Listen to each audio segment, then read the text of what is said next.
About 50 potential jurors were summoned to the Northern Satellite Court this morning to begin the winnowing out process.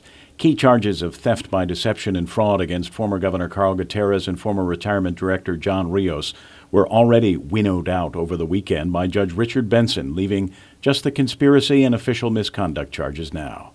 However, defense attorneys today placed the court on notice that they intend to file motions to have those remaining charges dismissed as well.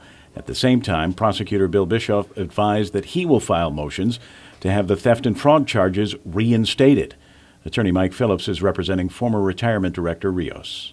Our motion to dismiss that we're filing and due Friday, and we will be opposing Mr. Bischoff's motion to reconsider all the counts that were dropped. That will be due Tuesday.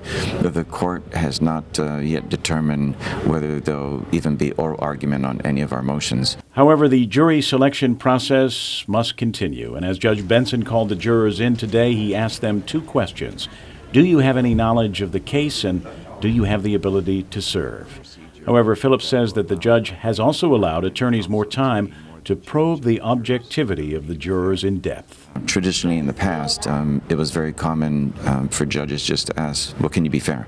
And if the juror says yes, and kind of take their word for it, or allow counsel to voir dire.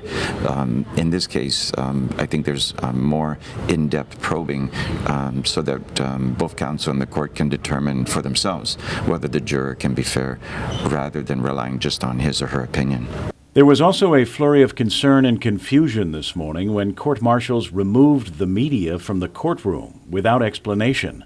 Phillips explained later that the judge wanted to speak with both sides in private to determine whether the media should be allowed to remain in the courtroom during the jury selection process. There was a concern that because of the number of jurors that are needed, there just wasn't enough room, and the prosecution and defense counsel raised the issue that the public needs to be accommodated, and at that point it didn't appear that Judge Benson had any opposition to that. It just became a procedural thing, an accommodation thing, and making sure that there's enough room.